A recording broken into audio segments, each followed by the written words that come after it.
apparition burst from the reedy jungle, sounding an inarticulate cry of hate.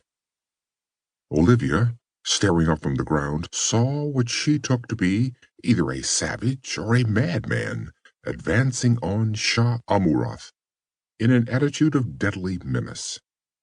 He was powerfully built, naked but for a girdled loincloth, which was stained with blood and crusted with dried mire. His black mane was matted with mud and clotted blood. There were streaks of dried blood on his chest and limbs, dried blood on the long, straight sword he gripped in his right hand.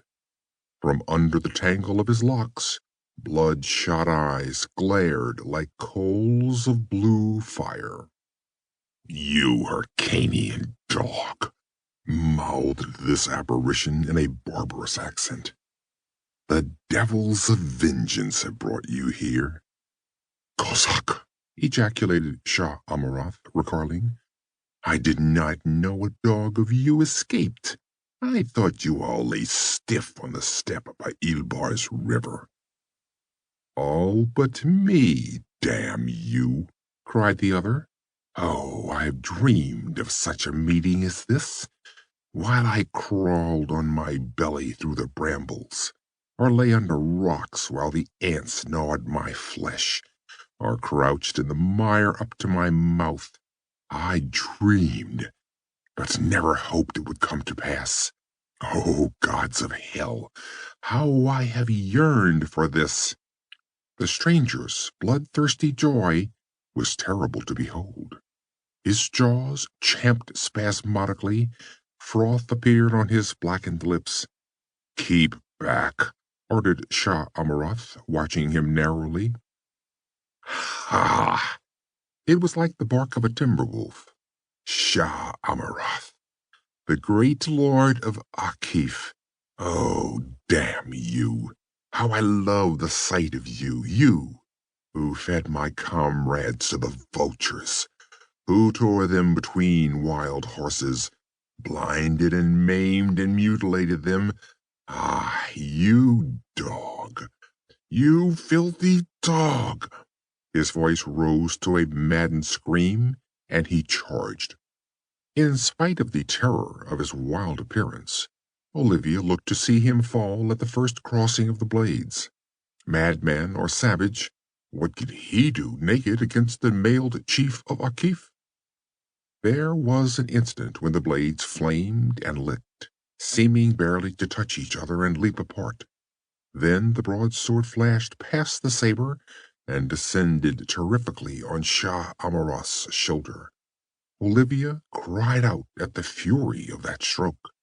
Above the crunch of the rending mail, she distinctly heard the snap of the shoulder bone. The Hyrcanian reeled back, suddenly ashen, blood spurting over the links of his halberd. His saber slipped from his nerveless fingers. "Quarter!" he gasped. "Quarter?"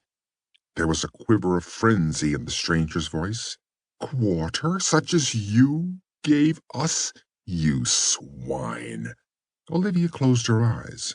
This was no longer battle, but butchery, frantic, bloody, impelled by an hysteria of fury and hate, in which culminated the sufferings of battle, massacre, torture, and fear-ridden, thirst-maddened, hunger-haunted flight.